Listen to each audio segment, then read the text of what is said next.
Pessoal, vamos lá? Mais uma aulinha nossa. Você está estudando aí, está vendo material complementar, não é? E fazendo suas anotações. Algo muito interessante, muito importante, aliás. Gente, o ideal da nossa aula é que ela seja uma aula prática e voltada realmente para aquilo que se cobre em provas, tudo bem?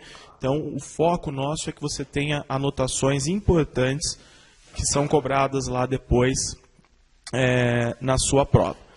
Bem, hoje a gente vai falar aqui sobre a questão da avaliação, mas não aquela que nós já temos aí, que você provavelmente já viu em uma aula anterior. Só um detalhe, gente. Quando eu falo de avaliação, fora a avaliação voltada para o aluno, aquela formativa, eu posso ter uma avaliação institucional. O que é a avaliação institucional? É aquela que começa a ser aplicada, principalmente na década de 80, em que a escola repensa, né, o papel dela. Ela fala, poxa, será que é só o aluno que fracassa? Será que não é a escola também que está, de repente, fracassando? Não é? Agora, o que vai acontecer é o seguinte, essa avaliação aqui, institucional, nós vamos estudá-la num outro momento e você já tem aspectos importantes dela na primeira aula. O foco nosso, gente, é a avaliação em larga escala. A avaliação em larga escala, ela está totalmente ligada à questão da política pública, tá? Totalmente. Então é uma forma, então veja aqui, ó, faz parte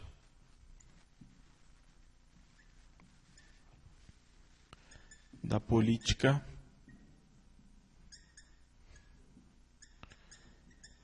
educacional de um país. Tá? Então é uma questão de política educacional. E para que serve? Qual é o objetivo? Qual é o objetivo desse modelo de avaliação em larga escala? O objetivo é o seguinte: avaliar. Vocês estão ouvindo esse barulhinho também, bem gostoso? Avaliar todos os níveis e modalidades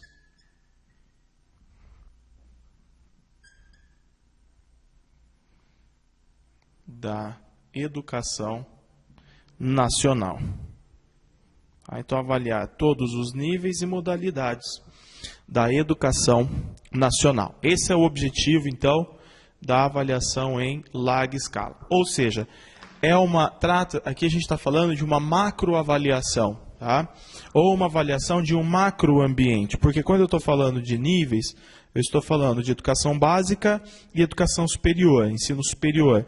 E quando eu estou falando de modalidades, eu estou falando de educação especial, jovens e adultos, etc. Tá? Então, avaliar todos os níveis e modalidades da educação nacional, logo nós estamos falando de um macroambiente.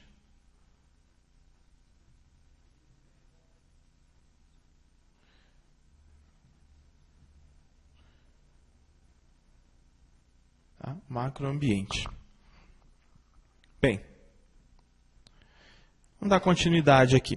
Sendo então que a avaliação em larga escala é uma questão de política pública, o que nós temos, quais são as avaliações em larga escala que nós temos no Brasil? Então, modelos, tipos, ou modelos de avaliação. Dentro dessa avaliação em larga escala, quais nós vamos ter? Então, a gente tem, por exemplo, a SAEB. A gente tem a SAEB, que é o Sistema de Avaliação da Educação Básica. Tá? Sistema Nacional de Avaliação da Educação Básica. Além da SAEB, nós vamos ter lá a Prova Brasil.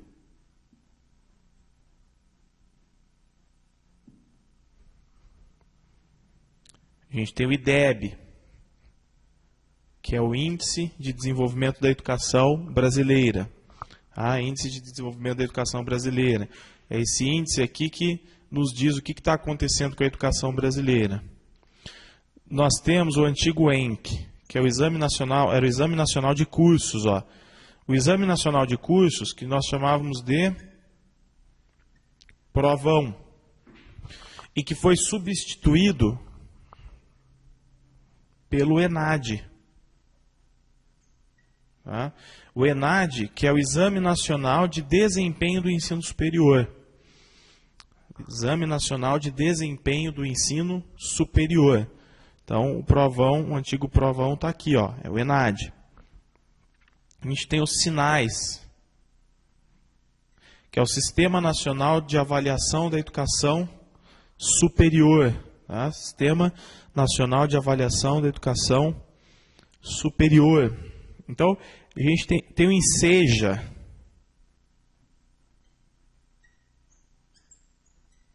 Olha lá. O INSEJA, gente, já é um exame que vai avaliar a educação de jovens e adultos. Então, é o Exame Nacional de Certificação da Educação de Jovens e Adultos. Exame Nacional de Certificação da Educação de Jovens e Adultos. Então, aqui nós temos o quê? Nós temos vários modelos de avaliação em larga escala. Vários modelos de avaliação em larga escala. Aqui eu estou só mencionando para vocês. Essa aula vai ser feita em duas partes, tá? Então, na segunda parte, eu vou falar de cada um desses exames, suas características, o que eles cobram, como que acontece, como que avalia, os resultados. A gente vai ver tudo na segunda parte da aula, tudo bem? Nesse momento, a gente vai falar de forma geral o que vem a ser essa avaliação em larga escala. E um detalhe. Os estados também podem ter os seus modelos. É o caso do estado de São Paulo, que tem, por exemplo, a SARESP. O estado de São Paulo tem a SARESP, que é um sistema de avaliação da educação lá do estado de São Paulo, SARESP. Então, isso em São Paulo. No Paraná tem a SAEP, que é também um sistema de avaliação em larga escala. Tá? Então, a observação é a seguinte: estados e municípios podem ter seus próprios modelos de avaliação. Estados e municípios podem ter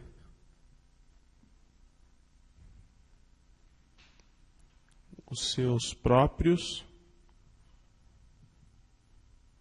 sistemas. Atenção à palavra que eu vou colocar, complementares de avaliação. Complementares de avaliação em larga escala.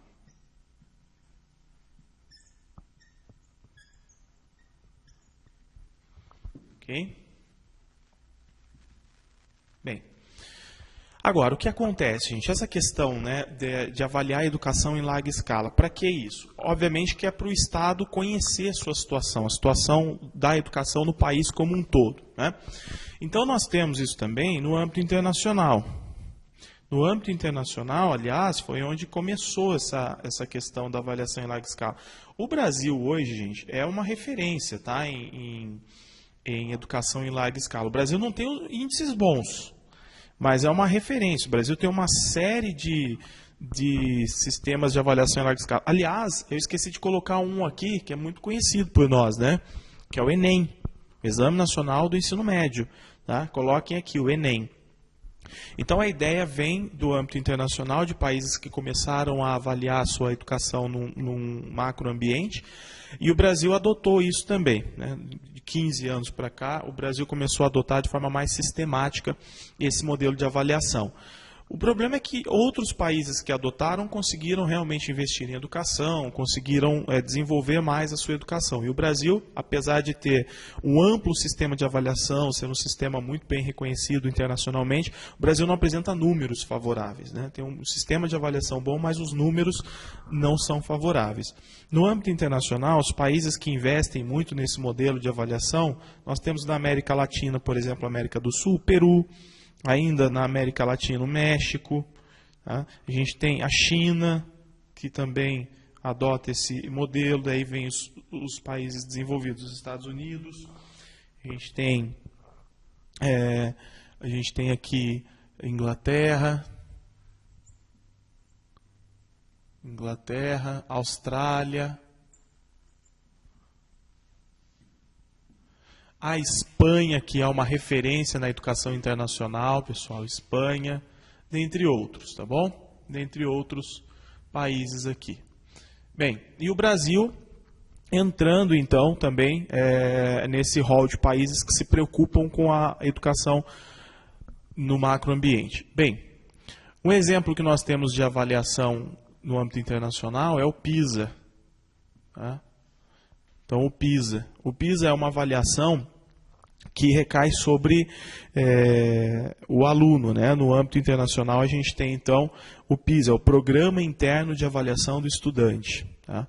Então, o Programa Internacional de Avaliação do Estudante. Ó.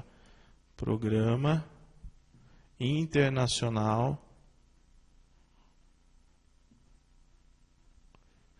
de Avaliação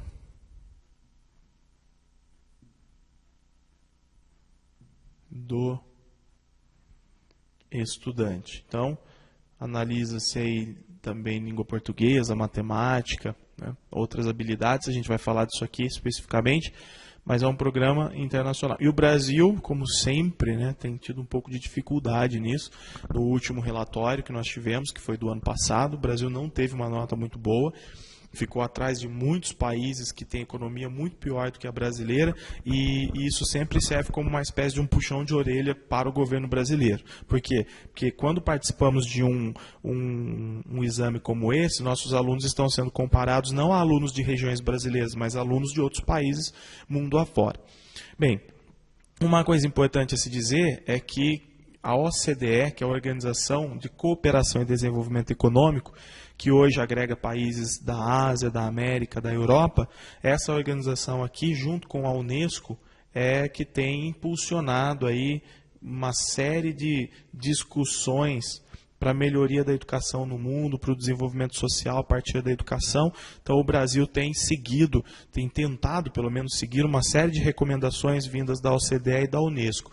Um exemplo é o IDEB. O Brasil não trabalhava com índices de educação, até que, aproximando-se desses órgãos, o Brasil estabelece, então, em 2007, o IDEB, e agora a nossa meta é atingir a nota 6, que é a nota de países da OCDE, né, aquilo que a OCDE recomenda, e o Brasil está um pouco longe disso ainda. Apesar de falarmos em 5, 5.1, o Brasil tem muitas regiões, e essas regiões têm disparidades muito grandes, então a gente tem municípios e regiões ainda com uma educação muito precária no país. Tá?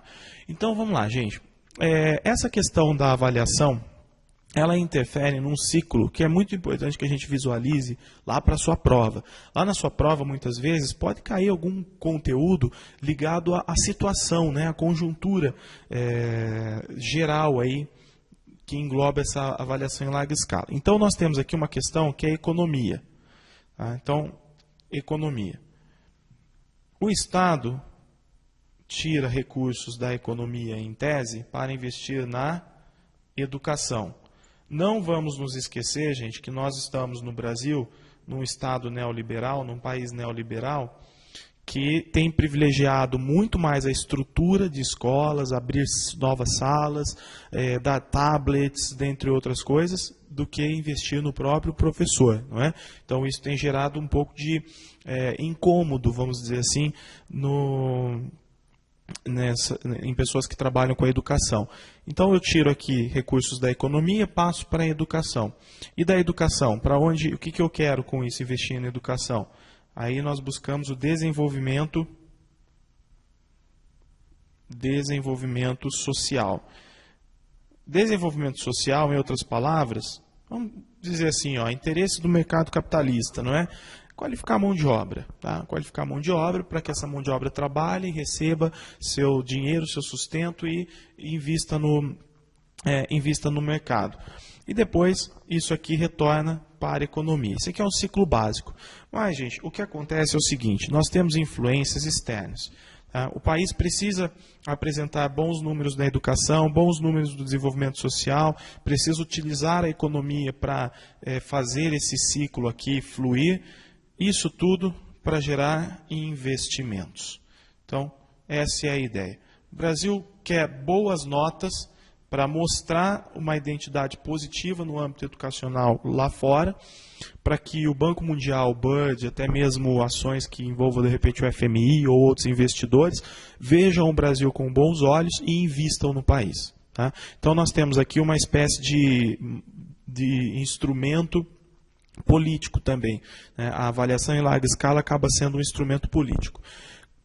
Isso aí já acaba gerando alguns problemas. Por exemplo, as escolas que são bonificadas. A escola ela quer ter uma boa média, então ela acaba arrumando algumas situações para esconder as suas precariedades, esconder suas deficiências, para ter uma boa nota frente ao IDEB e então conseguir os recursos que estão em jogo.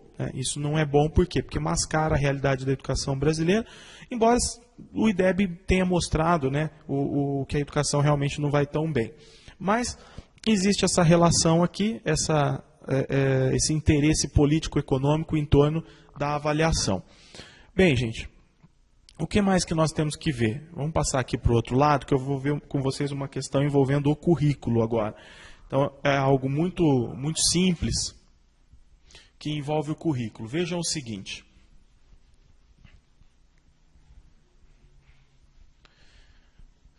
Se eu vou avaliar meu aluno, eu vou avaliar ele com base num currículo. Então, eu imagino o currículo nacional. Tá? Tudo que o meu aluno aprende na escola.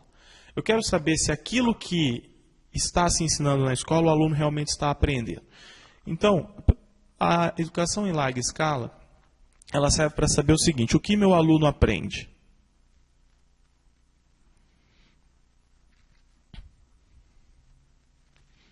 O que meu aluno aprende? O que o professor está passando para ele em sala de aula? O que o meu aluno deveria aprender?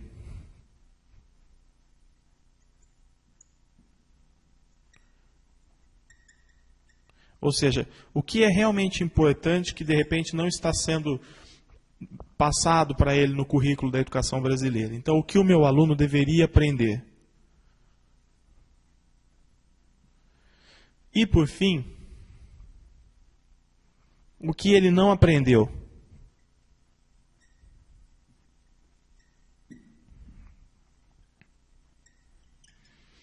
O que ele não aprendeu? Então, se ele fez lá, por exemplo, normalmente, o que se avalia muito na educação básica, no ensino fundamental, por exemplo, matemática e língua portuguesa. Né? Então, são as duas principais disciplinas. É o básico que ele tem que saber.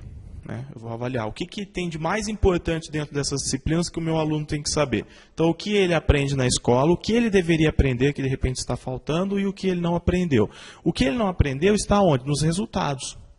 Então, eu recebi o resultado das avaliações e vi que ele teve deficiências, um percentual de alunos teve deficiências em questões básicas, em assuntos, conteúdos que foram cobrados e que eram conteúdos básicos. Ou seja, isso aqui, gente, o currículo, essa relação do currículo com a avaliação, acaba trazendo para dentro da avaliação em larga escala também uma avaliação, vou colocar aqui embaixo, uma avaliação diagnóstica. Então, acaba se gerando um diagnóstico, como que está a educação no Brasil. E o que acontece? Se nós perguntarmos para o povo nas ruas, não precisa nem ser para uma camada mais inserida, né, no contexto educacional do ponto de vista político, pode ser para a população na rua. Se eu perguntar para a população na rua como vai a educação no Brasil, o que vão dizer? Tudo bem que existe uma tendência, né, do brasileiro ver ver assim, de uma forma negativa tudo aquilo que parte de políticas públicas. Mas a educação, de fato, ela é precária ainda no Brasil, ela precisa melhorar demais. Agora, isso seria um mero clichê, seria uma visão equivocada? Não. Essas avaliações em larga escala têm realmente mostrado, têm gerado um diagnóstico e mostrado que a educação no Brasil realmente não vai bem, que ainda são necessárias uma série de mudanças, uma série de questões a serem resolvidas para que a educação funcione. Então, o que vai acontecer? Qual que é o desafio? O desafio é utilizar o resultado dessas avaliações e melhorar esse cenário negativo o qual nós vivemos.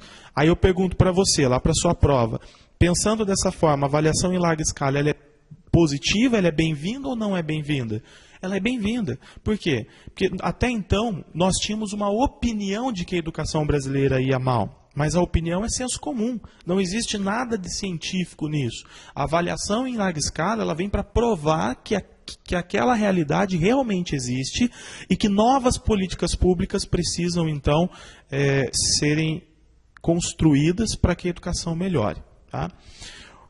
Uma questão importante aqui. Antigamente, a educação se limitava a avaliar o seguinte. Então, quando nós tínhamos, aliás, a política educacional, que não era ainda vista dessa forma, a avaliação como uma avaliação em larga escala, nós não tínhamos ainda esse formato de avaliação como temos hoje. Então, o que acontecia? O que se avaliava para eu saber se a educação no Brasil, no país, está boa ou não? Então, antes nós avaliávamos o seguinte. Eu avaliava, por exemplo, a cobertura. O que é cobertura? Quantas escolas eu tenho por região, por cidades? Ou seja, cobertura quer dizer, será que eu tenho escolas suficientes para atender todos os alunos da educação básica, principalmente no caso da educação básica? Número de matrículas nas escolas. Então, analisava-se isso também, se tem muitas matrículas. Analisava-se, gente, repetência. Se tem muita repetência, muita reprovação, então isso é um índice negativo. A evasão. A evasão também era analisada, ou seja, o aluno que sai, os anos de estudo. Anos de estudo.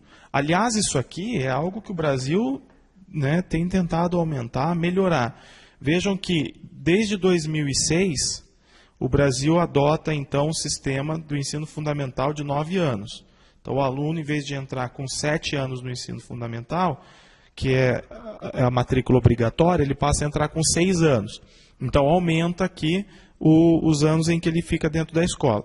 A ideia, internacionalmente falando, quanto mais tempo na escola, melhor a formação do indivíduo, melhor o desenvolvimento social. E desde 2013, o que nós temos? Matrícula obrigatória, desde abril de 2013, matrícula obrigatória a partir agora dos 4 anos de idade. Com isso, gente, a educação brasileira, a educação básica, ela passa a ter uma duração de 17 anos. O indivíduo vai ficar 17 anos da sua vida na educação básica.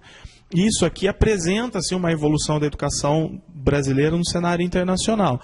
Mas veja, nós estamos falando simplesmente de cobertura, de matrícula, anos de estudo, de repente a tentativa de diminuir a evasão e diminuir a repetência. Mas só colocar o aluno na escola ainda não resolve. Eu preciso, dentro da escola, ter uma educação de qualidade. A próxima meta do governo brasileiro é fazer com que o aluno, além de ficar 17 anos na escola, ele ainda estude em período integral. Esse é o próximo desafio. Tudo bem? Então, vejam o seguinte. Aqui eu tinha tradicionalmente esses números para avaliar a educação no Brasil. E agora? O que nós buscamos? Agora nós vamos buscar justamente isso que eu estava discutindo, o que o meu aluno aprende, o que ele deveria aprender e o que ele não aprendeu, em termos de conhecimento, de habilidades e de competências. Tudo bem? Então, isso aqui é muito estatístico.